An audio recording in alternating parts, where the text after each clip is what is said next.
Hello, everyone. Welcome back to another Actual Fluency podcast. This is episode number 185, and today I'm joined by Sadelle Wiltshire to talk about her experiences learning languages, especially minority languages, and how to learn as part of a community, her experiences learning languages at different ages. We talk a little bit about 60 plus language learning as well, and how that's a great way to keep the mind fresh and sharp. But anyway, this conversation took place a while ago, so I will magically change my appearance and background when we get started. But I hope you enjoy this episode. And if you have any guest suggestions or you'd like to be on the podcast, if you have an interesting language learning story or maybe you have achieved something interesting with languages, then send me a message, chris@actualfluency.com, and I would be happy to have you on. But for now, enjoy this episode with Sadelle, and I will see you in the next one. And we'll get the episode started with me asking Sadelle to give a little introduction of herself and her experiences learning languages. Enjoy. Okay, well, I'll try to give you a brief snapshot of some. My name is Sadelle Wiltshire. I live in southern Vermont in the U.S. I have always loved languages ever since I was quite small. I first started in junior high school with Spanish, and I took to it easily. So and I know there's a lot of people that say that they don't take to languages easily, and I think honestly, it's just a matter of your interest. And also, well, I'll get into that. There's this whole layer of perfectionism in not just my country, but all over the world now, that I think gets in people's way.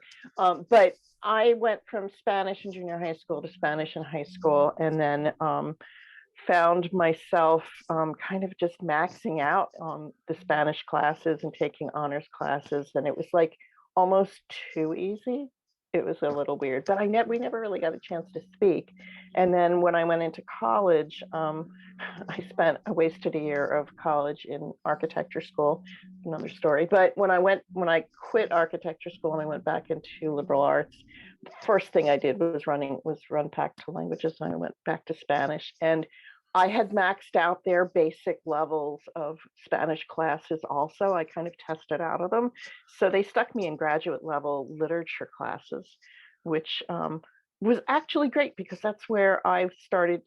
I got a lot of, I guess, Colombian Spanish and Mexican Spanish in my head from my profs, and everything was in Spanish.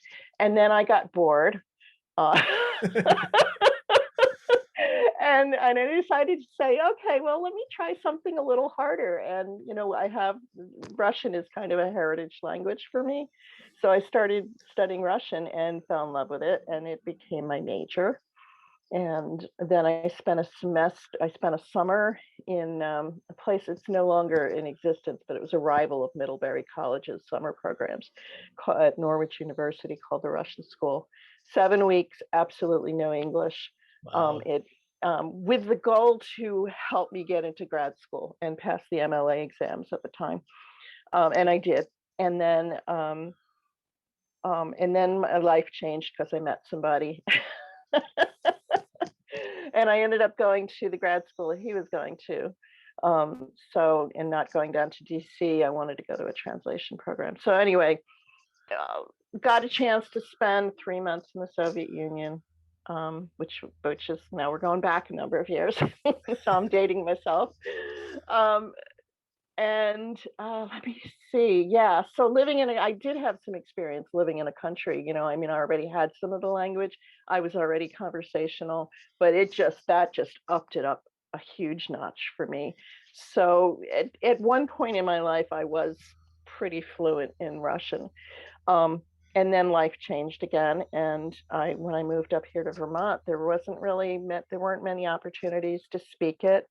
At the time, I had decided that I didn't want to go into the government. There were a lot of jobs in the government, especially like the CIA and the NSA, and there was no way I was interested in that sort of work. And yeah, so I sort of let that. It was kind of like this dream that just suddenly died because that's what they were looking for. That's what the jobs were at the time. So over the years, I've always been interested in folk music, And so I've gotten exposed to a lot of French, especially Quebecois French, and I got a chance to hear some Irish and Scottish Gaelic as well, at these folk festivals, and so that's like a big love for me, and then so fast forward years later. I mean, I did take a little bit of Quebecois French, but I really can't speak it at all. Um, and then 4 years ago, it was after I came back from Scotland, of all places. I was really looking for a Scottish Gaelic class, but there weren't to be found around here. And then there was a local post, a local flyer at one of the food shops in town that somebody was teaching Irish. Wow. And I had always, I'd always gotten frustrated with Irish. It's one of those languages that you look at it and you're like, that just makes absolutely no sense. It's got Latin letters, but you just cannot make out how to pronounce things if you're like a Spanish or an English, Latin or German or English speaker. It makes no sense. And so I had gone to these singing workshops where they give us the lyrics in Irish, and my eyes would just glaze over. So this was a great, so that was my initial like inroad to Irish. But what I learned was that, man, these people love to laugh and have fun. And we have a great teacher. I still take classes with him once a week, and he gets us laughing like nobody else can. And he got us speaking really early, um, which was, and part of it is, and this is like, I guess, part of the tradition in Ireland is there's a long tradition of storytelling where you have these itinerant storytellers that go from place to place and would tell stories. So he got us sitting around, the kitchen table with some food and just, Céin scale is how you say, what's this, literally like, what's the story, or, what's your story? But it's like, what's new? So, and we were encouraged to do that, like right from the start, even with like a couple of words. So it's my first minority language, and I love learning it. And learning it online has been amazing. And actually, I think COVID has helped because there are so many programs that are available now Mm. online.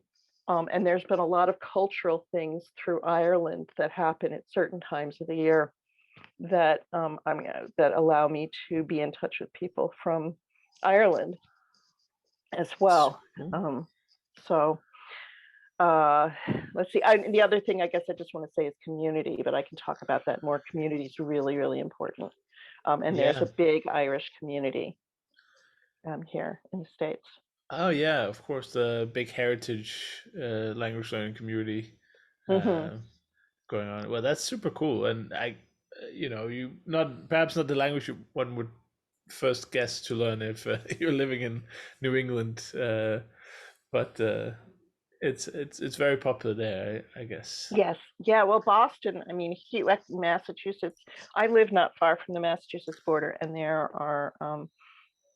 huge numbers of folks from Ireland had migrated to Boston, to all the big cities, really, New York, Philadelphia, Of but course, Boston is a huge one.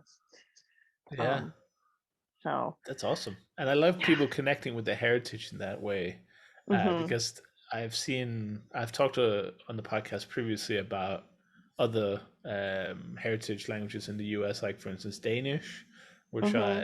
I'm from Denmark, so I went Right. to this small Danish town, and it was interesting to see that a lot of the traditions were kept in small places, but for many, like the language was completely gone.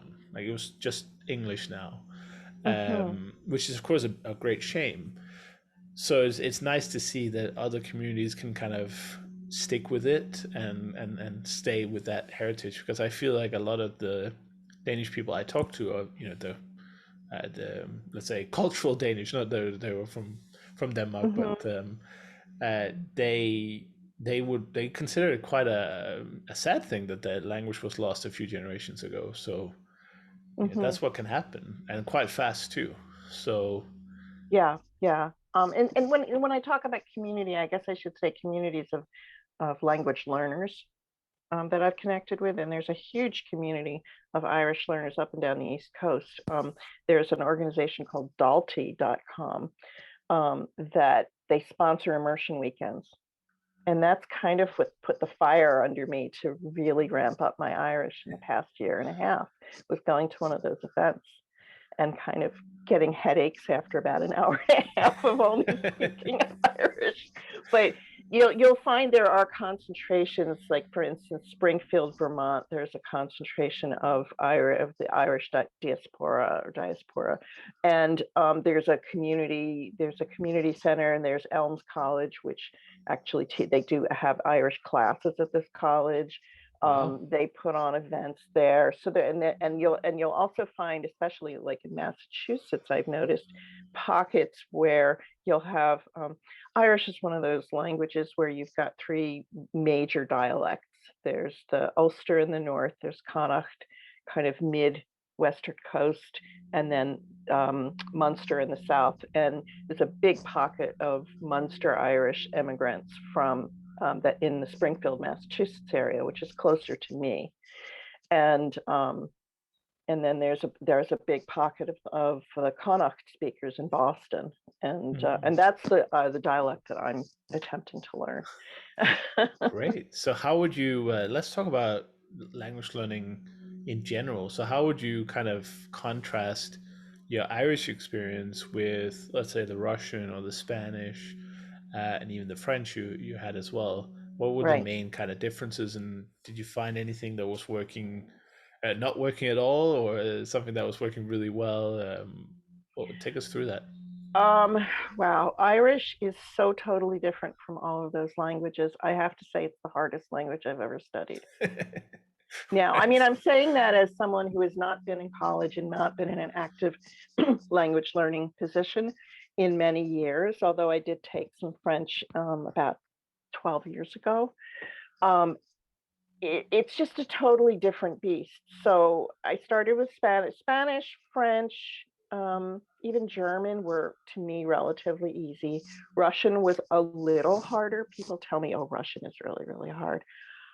I compare that to Irish, and it's like Russian's down here and Irish is way up here. Right. And it's not, it's not even, I mean, there's no six cases, there aren't there isn't a different alphabet. Well, I shouldn't say different alphabet, but there is. It's a Latin alphabet, but things are just totally different the way you pronounce things. And that was a huge hurdle. Actually, was learning to pronounce things. That was the first hurdle that we had in our class. Was so to be able to read out loud, and then but the problem, I think, the thing with Irish, and I love it, and I love challenges, so that's why I'm doing it too. But it's I think you need to be one of those people that doesn't mind being challenged Hmm. with a language. And but the thing with Irish is the grammar can be daunting.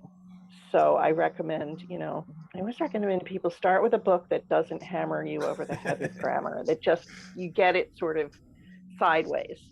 And Yeah. then you'll get curious after a while and say, okay, tell me more about that. Because I can tell you right now, I am still do not have I can't my declensions in genitive, especially with my nouns and adjectives down, because there's so many rule changes and there's so many rule exceptions. I've never seen so many rule exceptions in my life.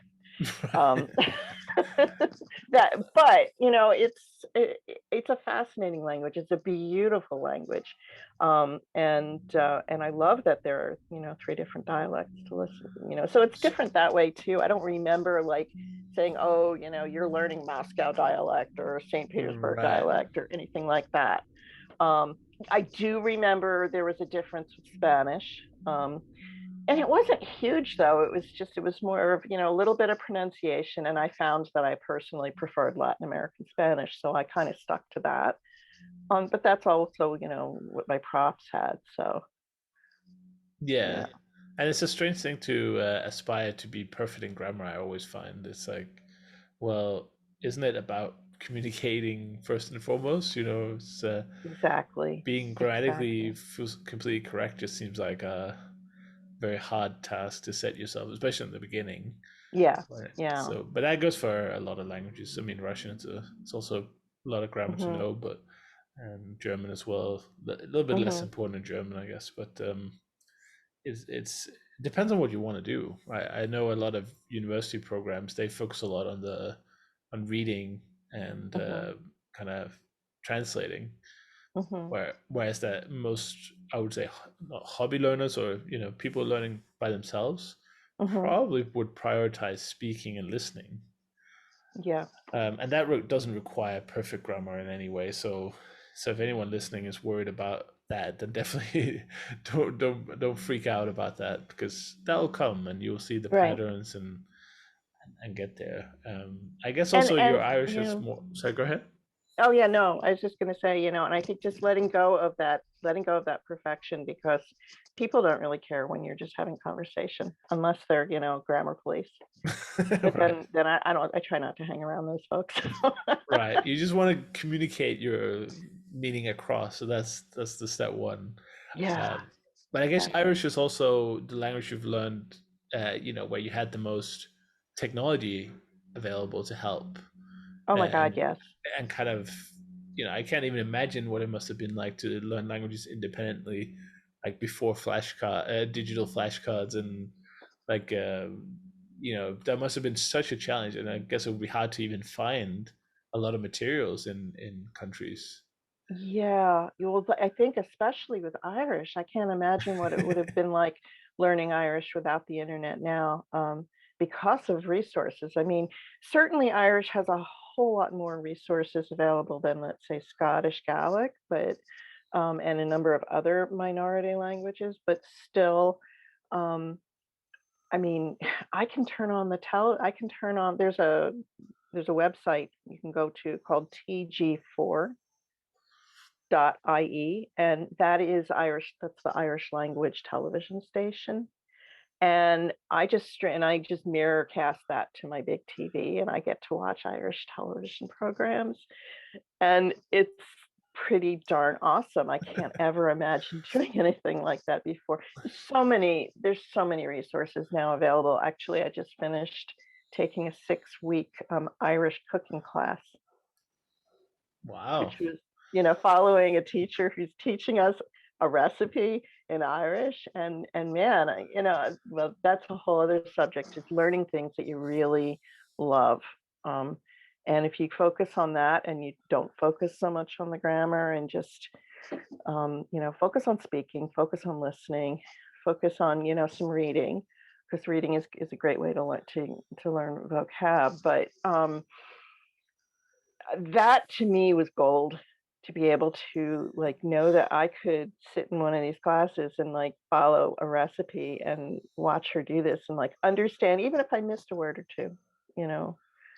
And but that opportunity would not have been available to me, I think, even, well, not Mm, just, before the internet, but I think before COVID. sure. I don't think people were using Zoom the way they're using it now, and this was entirely led on Zoom. Yeah, So, definitely inspired a lot of organizations, teachers, and companies to offer a virtual version of their courses or products.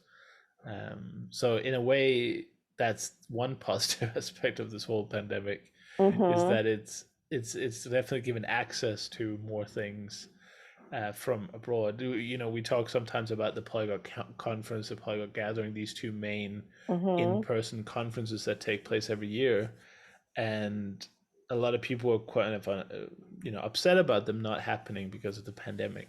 But actually, there's even more people who are very happy they're online because now they can actually attend. I'm one Whereas, of them. yeah, I'm there one you of them. go. I just came off of my second polyglot conference, and it was amazing.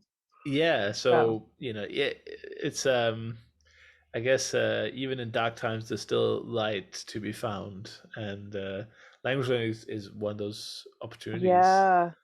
Yeah, and I think, and so, I know one thing that you were interested in talking about was, language learning for people over 60. And so I will say and I don't know if this is the case as much with other languages, but it seems to me that there's a huge, huge amount of folks over 60 that are actually learning Irish now. And when Right. I take classes online, I want to say 70% of them are in that age range. But why do you think the average person would is learning Irish? Is it mostly heritage reasons that their forefathers, as it were, that came to the U.S., or is it more of a the Hmm. culture, or where does it I come from? I think a good percentage of them are heritage, come to it from that it's in their family. That maybe their parents didn't speak it, but their grandparents spoke it. Right. Um, Although actually a few, or their parents didn't, yeah, or yeah, mostly that that it's in their blood. Right. That said, there's a good percentage, and I'm one of them, of folks that came to it through culture and music and art. So yeah, it So was it's something that definitely. you enjoy already, and you want to Mhm. kind of enhance that experience, connect more with the experience and the culture, so you learn the language. What other what other benefits or personal enjoyment have you gotten from learning languages? Not just Irish, maybe, but maybe you have some examples from your Spanish or your Russian of experiences or maybe even opportunities that wouldn't have existed if you hadn't learned those languages. Um, Boy, well, it's a little hard to say for my Russian right now, because it was so far removed, and again, I was fluent more like 40 years ago. I did start to revive it this You summer. lived there in I did. and you lived your most of your life presumably when you were there through Russian, right? I did. I did. Right. We spent 3 months at Moscow University. Must So, have been a great feeling to kind of go there with a good language level that you could just kind of assimilate in straight into the environment. it was actually, it was really great. And, and I have to credit my grad courses, most of our courses were led in Russian. So we got speaking, I mean, it was, we also had a very strong exchange program with Moscow University. So there would be students that would come over, before Mm. we went over, we got to interact with students from Moscow, in our own home, in our home base. I got to socialize quite a bit, and before in the language, which I think is really important to be able to socialize. Um, and so then to take that and then transplant ourselves over in Moscow, it was we. I mean, yeah, there were times that when we were with some Americans, we'd slip back into English, but a lot of times we didn't. Um, a lot of times, we tried really hard to stick with Russian, and it was easier coming at it from going over there with an intermediate level of the language. And I kind of feel like that if I were to go over to Ireland now and spend my time in what they call the Gaeltachts, which are really small pockets of Ireland where it's Hmm. spoken every day, and I think I would have a much easier time. But you would like to have a sort of a good level first, or a good back minimum kind of knowledge, or would you just go there with nothing and get straight into it? Well, I know a lot of people that do because there's a program in Donegal called Idris and it's a school where people go for 2 weeks. I think it's mostly 2 weeks that they go for at a time, for intensive Irish Right. learning. So I think people at any level could do that. From what I've heard, that people will sometimes go to the Talk with just a tiny, tiny bit, or the kuplafuckle, as they say, which is like a couple of words, and you know they might get a hello back or something, a simple greeting, but then people will automatically start speaking Hmm. English because it's just easier. And I suspect that's, I mean, it's kind of like going to, you know Yeah, I suppose Denmark or the Netherlands, even, and trying to speak a couple of those words, and then people say, "Oh, but we know plenty of English. It'll be easier for us to talk in English." absolutely. We do see that a lot, especially the Hmm. better English in the country, the more likely people are to switch over when they hear an accent or people struggling with getting the words out. Right. Um, but it's interesting how, I would say, if I had to go alone to a country and I didn't know any of the language, obviously everyone's different. I would that for me, I would definitely need that intensive setup because if I was responsible for it on my own, I would feel quite overwhelmed by everything else trying to sort Hmm. out.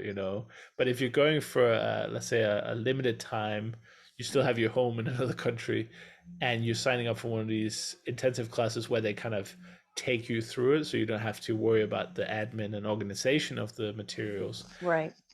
Yeah, I could see that being really powerful, and obviously you're part of a community there too because there's other students in the class, Right. and having a connection with other people is so important, isn't it? And Yeah. it's so powerful for something I can imagine for something like Irish, where you have the rich culture, and how nice Hmm. is it to learn how to cook some Irish dishes in Irish.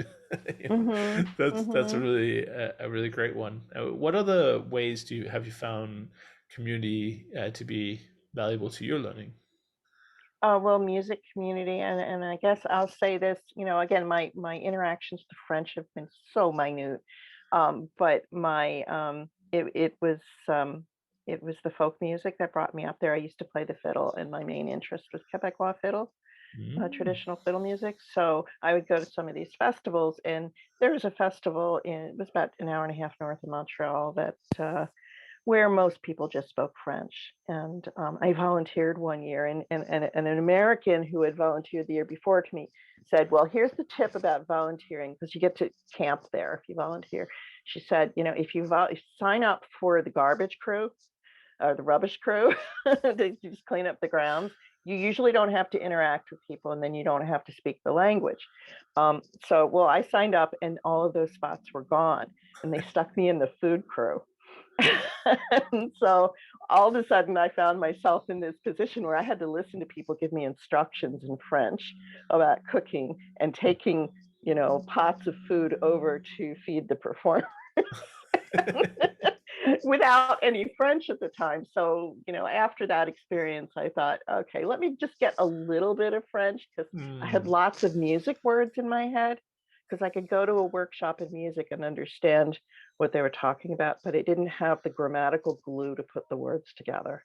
sure. So I ended up taking like one semester at Bennington College, I think it was, and it was just enough so I could string a couple sentences together. Unfortunately, I haven't used it since. I mean, I can like I was just we were just up in Quebec in August, and I can go into a store and ask for things and do stuff like that, but don't ask me anything more complicated than food, ordering food or shopping. Yeah, got it. You got the basics, but even that's what I like about languages to a large degree is that you don't need much for it to make a big difference, and No. a big difference in somebody else's life too. You go into Hmm. a shop, and maybe that shop is used to everyone speaking English or tourists or things like that. Once you show a little bit of initiative and you want to show that their language matters too, even if it's just hello, how are you? I just find that the smile and it just literally makes someone's day, even if you speak with like a kind of clumsy and, let's say, underdeveloped language skill. Maybe you make like 10 grammar mistakes per sentence. I've always found that people really appreciate the effort. And, if you think about it, if you made that clerk or that waiter or somebody's day 10% better just because you try to say a few words in French or whatever Hmm. language it is. I mean, I don't know any other hobbies that give you that instant kind of benefit, because you can just learn how to That's say, true. how are you, right? Right. Right. Right. Yeah, I mean, and then, well, I'll tell you a couple. Here's an interesting story from my Spanish days. So Um, After it was towards the end of my undergraduate studies, I spent I spent a summer in Europe doing, backpacking through Europe and getting a Eurail pass and doing all that. And I did most of it alone. And when I was in Spain, I found myself one day on the train, and the one of the ticket collectors started kind of making moves on. I was young, I was, 21. It was like basically making moves on me and making me very, very uncomfortable. But my level of Spanish was enough that I was able to turn around and say to him, "Look, buddy, if you don't leave me alone now, I'm going to tell my boyfriend who's waiting at the next station and he's going to beat the hell out of you." There you go. you He know, left quickly. having enough of a language that you can, like take care of your own safety. Also, especially if you're traveling alone and you're a Sure. woman in particular, is a very useful thing to have. I actually had to use that in Germany too, and I had just enough German to pull that off. Yeah, and I guess there's also the risk of just getting lost and things like that. Something that's slightly Oh less yeah, serious, but you not understanding the signs and you have to ask for everything can be quite annoying. Having to find people all the time. right, Obviously, now we have like the everything in our pocket and Google right. Translate, so it's harder, but it takes away the magic a little bit of that old exploration and you know And Google Translate's not going to help you when you have somebody stalking you at a train station that's and you true, have to think quick. right? You don't have time to stop and, be The punching robot things into voice your is not phone. as intimidating, is it? You know. No. But yeah, it's great. Do you feel like the thing about going to Europe, um it is it just me or did that used to be a bigger thing in the US? Because I feel like if you watch movies, yeah, I've watched a lot of movies from like the 90s or the 2000s. It feels like every American at some point was like, yes, I have to go to Europe. But go to Europe. It's kind of nondescript, but I just today is that still a thing, or is that kind of changed a little bit because we're so interconnected? That's a really good question, and I don't know that I could answer that because I'm not that in that age range now. And so my interactions with going to Europe look very different. Um, I know that, well, I had heard from a number of people while I was still in university that, this is the time to go. Because Yeah. once you get out of school, you're going to get busy with jobs, and then you're going to be like stuck and you won't have frozen. Oh dear. I can still hear you, so it Are should you? be okay if we can just continue. It'll probably come back in a second. Oh, yeah. Um, I'll be editing Okay. out. I'm gonna turn. Maybe I'm gonna stop my video. And hopefully that will make things a little bit better, just for a little bit. Is that any better? I can hear you just fine. But, I'm sorry. trying. No I worries. just got the notice that said your internet connection is unstable. Oh Can, right. can you hear me now? Yeah, yeah, absolutely. You turn the does the video work?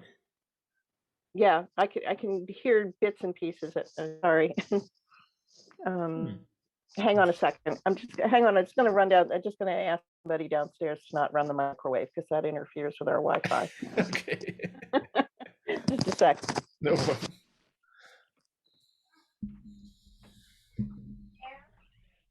Not run the microwave. It interferes with the Wi-Fi. Yep.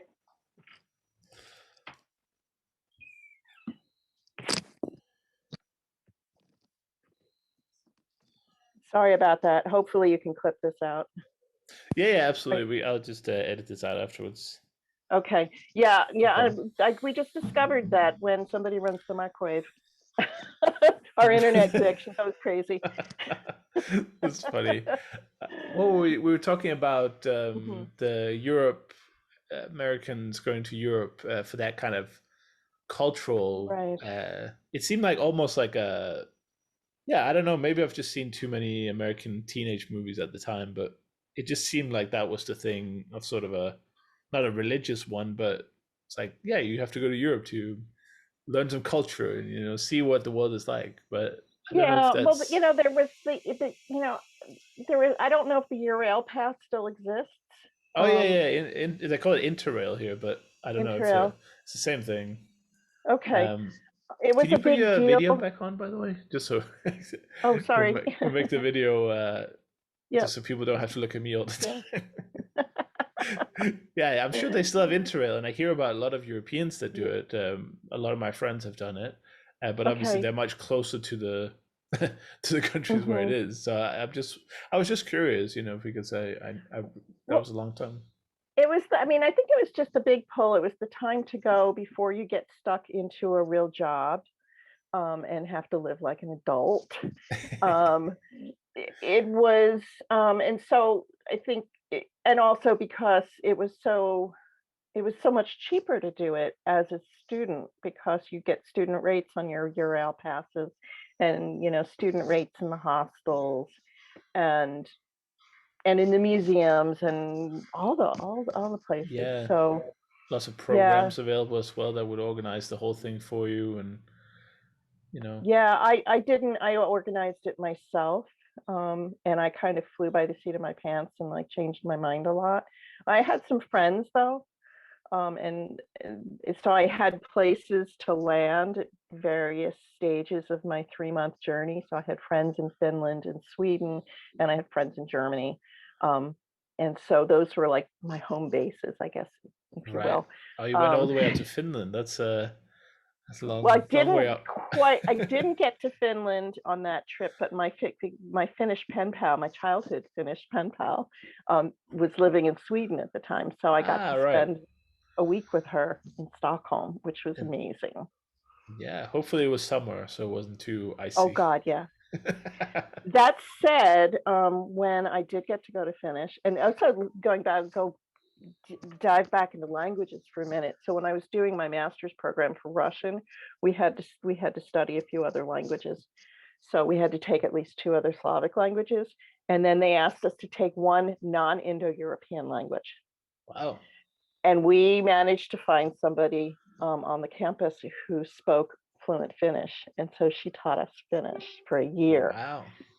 And then it was after taking that Finnish class that we did our semester in Moscow. And so our last week, we planned this. Our last week, right after we left Russia, we took the train to Helsinki in the middle of the winter.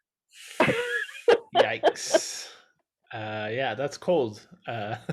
Yeah, yeah. That was my first experience, uh, with 40 below temperatures, which is 40 below, by the way, is the same in Celsius and Celsius. Fahrenheit. Right, you're right. You're right. But it's bad in both of them, It is. It's very bad. Yeah, and I learned about how well they you need to buy felt boot liners. That's how you keep your feet warm. And Yeah, everybody has a sauna in their apartment. there you go. How to keep warm otherwise? No, it's great. It's Yes. dangerous that kind of temperature. It's almost like Yeah. you can easily get Yeah. hypothermia and everything. But yes, Yeah. what the last thing I just wanted to touch on before we finish was Hmm. the kind of the age of the language learner. We Yes. hear a lot about, oh, if you don't learn a language by age 5, you pretty much there's no way you can learn a language. We have these naysayers and you know Right. negative people basically, and then we have some people who, let's say, when you retire, they move to abroad, usually to the to the sun of it could be Hmm. Spain, Mexico. I see a lot of people moving to Portugal as well, where I live.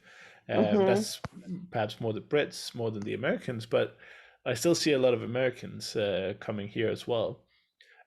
So there would be people learning who are, let's say, 55 plus, 60 plus. I've had Right. emails from people who are 80 plus and learning Thai or other hot country languages. Yes. So what's your thoughts on this, like the ageism almost in language learning, and what does it Hmm. give you in terms of benefits to pursue a language at your age? Um, okay, so I'd say the number one thing is keeping your brain active. If you don't use it, you lose it. I Mm. mean, that goes with physical activity as well as mental activity. So it's a wonderful, wonderful way to keep your brain active. And actually, that was one of the other motivating factors for me to try to dive back into Irish. Um, yeah, my memory isn't all so great, but it's not great in English either. That's a um, great argument. it's fine. I think, you do have to have the motivation. And if you don't have, or if you have the motivation, but you're feeling deflated all the time because you're learning slowly, learning in a learning with a group of other learners that are motivated as well can be a great thing, especially if you're in some sort of a structure where you can keep each other accountable. So I don't, if you don't mind, I mean, took, I've gotten that through some of my local interactions because I have an Irish learners community around me here, but I also got it tenfold when I did Benny Lewis's Fluent 3 Months challenge in Yeah. February, which was a great thing to do during the pandemic, but even not in the pandemic, because there are a lot of people in that program that are in exactly that position. Not all, it's a lot of young learners too, but of the older folks, a lot of them are going to those countries like Portugal and Spain and you know Latin America and whatnot. Moving And for the so we see sun. moving to the sun. Yeah, in Thai we have a few, in Mexico. And and so, it's been great to have that community and see that, okay, I'm not the only one doing this. I have some structure around me and I have people cheering me on and people I can check in with. And so, I mean, and there are lots of other places you can get that. You can find that through meetup groups. There's a number of Facebook groups you can find for Mm, your language communities.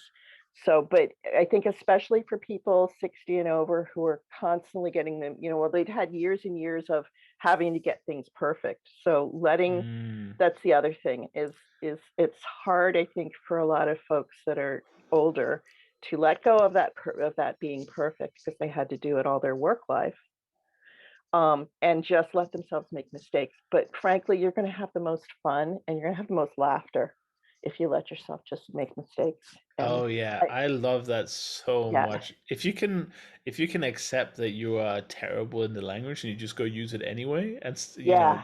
get a few laughs, and that to me is the funniest thing ever. You Oh, know. and then these jokes, sometimes, in like my Irish class, we have all these in jokes now, for just Right. mistakes that some of us have made. I mean, Right. like one of the biggest ones in Irish is the difference between caca and caca. Caca is a Right. cake, and caca is probably what you think it is. Right. Yeah, yeah, like English. Yeah. Yeah, exactly. Um, and yeah, learning to laugh, I have a learning to great laugh at story about yourself. that. I have a great story about that too. One of the funniest things that's ever happened to me, and I'll never forget it. So I'm doing an intensive Esperanto weekend in Berlin with Hmm. some Esperantists, and I just started the language basically. I just spent a few hours on flashcards, so I had a little bit of a vocabulary, but the Hmm. language is pretty regular. So there's almost no rules to learn. As long as you learn the conjugations, then the patterns, then you can pretty much speak it in a weekend. But Hmm. anyway, we have this long weekend. We have like a 12-hour day, and we're not allowed to speak English or any German or anything else, really. Sometimes we would anyway, but mostly it's all in Esperanto. So after the first day, I'm just fried. My brain is just like, what have you done to me? So I wake up the next day, and we go for the first kind of meeting of the day. And on the way, I asked one of the one of the organizers. Um, I think I said, "Ĉu vi havas tempon por aĉeti kafeon?" And she just didn't skip a beat. By the way, what I said was, "Do we have time to buy a coffee?" I thought, because I was basically I needed caffeine to Hmm. function, and Right. she didn't skip a beat. I love her for this. Judith is her name, and she just said, I don't remember the Esperanto. I'm not going to make it up now, but she basically said, I don't know if we have time to buy a whole cafe, but we could certainly find a place to buy a coffee. So I had said cafe on instead of kafon, and I was asking if we had time to buy a cafe. So that was, and big shout out to Judith for just going straight with it, instead of trying to correct it right away. So yeah, that was a Right, good wake right. up laugh there. And but the example, that happens. But if some people might have said, "Oh, I'm disappointed in myself that I made that mistake," or I wouldn't have Mhm, said anything because I wasn't sure whether it was one or the other. mhm. And yeah, I would just say being uh, not honest, that's the wrong word, but being true to your skill level and just throwing what you know out there, it Right. really comes back like tenfold. Honestly, it does. It does, and I mean, a great example of this is I was always afraid getting started going to the conversation circles in our town, for our Irish conversation circles when I was just beginning. It was really, really hard for me to show up because I would go there and I would just listen to people and they'd ask me questions and I'd go, "Huh?" But I had just come back from Scotland this one particular time, and I had this long tour, and I had all these things I'd done. So before I showed up at the conversation circle, I wrote down I went to blank, I went to blank, I went to blank, I went to just repeating this over and over. Just a whole list of all of the towns that I visited. You Mm, know, and it sounded like, baby Irish, but I was able to at least communicate and say, yeah, I went to Scotland and I went to Edinburgh and Glasgow and blah blah yeah. blah blah blah blah blah. And at least I felt somewhat functional, even at this low level. And I mean, and now I look back and I'm like, I kind of wish I could have patted that, baby Irish Sadelle on the back and said, good Mm, job that day. But people were great, and understanding. And I think for people, especially that are older, that get the other thing I would just say is, yeah, find a group of people you can be accountable with, find other people also your age that are doing this, as well. I mean, just again, for kind of group moral support, there are lots of opportunities to meet with people online, especially these days. It's yeah. So it's not hard to find. I mean, if I can find it in Irish, people can certainly find it in those sun countries. Spanish and Portuguese, yeah. And, Yeah, and I and I guess if you move to these places, you'd probably live in a kind of place where that's popular with people from your country anyway. So you'd have a local network, surely. Many of those I think places. that's more dangerous because it's easier for people, Mm. especially at the lower levels, to fall back into speaking English, from what I've heard. No, that's So definitely. I guess you have to balance that risk of. It's good to yeah, connect in person too. That does make a difference. But if but that, yeah, people have to have that, like, okay, this is our Spanish speaking club. We're going to meet at a cafe and we are going to butcher the language, but we're going to butcher yeah, it in Spanish. you have to set out the rules initially. But yeah, I see where Yeah, that could kind of be a little dangerous. Definitely, because the temptation is obvious. You would just want to yeah, speak English to your expat friends in your little community, right. and I think that's one of the saddest things actually. If you look at neighborhoods and places in these countries where it's just a lot of tourists or a lot of people expats from those countries, Hmm. and they've lived there 20 years and they can barely order a coffee in the language. That Right. that to me is just sad, and it's not because I'm judging people, but the effort required to learn that is like Hmm. nothing. It wouldn't take much, but they have made a conscious decision, or maybe a subconscious decision, that it's not worth it to spend that little energy on learning some of the language. Um, but I hopefully think it that's what a depends on, podcast like yeah, this can help right. with.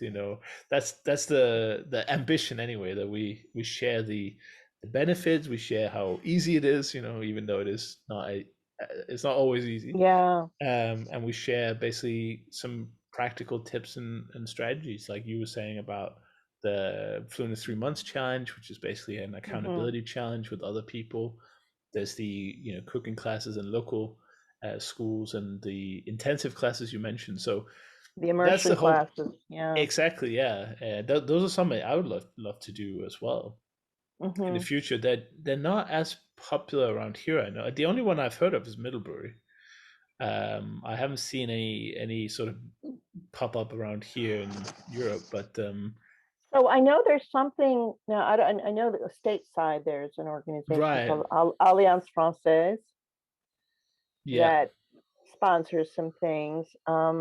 I don't know what there is in Europe. That is a really good question. I should I ask haven't seen one it. of Of my course, there's lots of evening friends. classes. There's lots of, courses and things like that. Lots of teachers and tutors and university degrees and Yeah. everything. But I haven't seen those kind of immersion.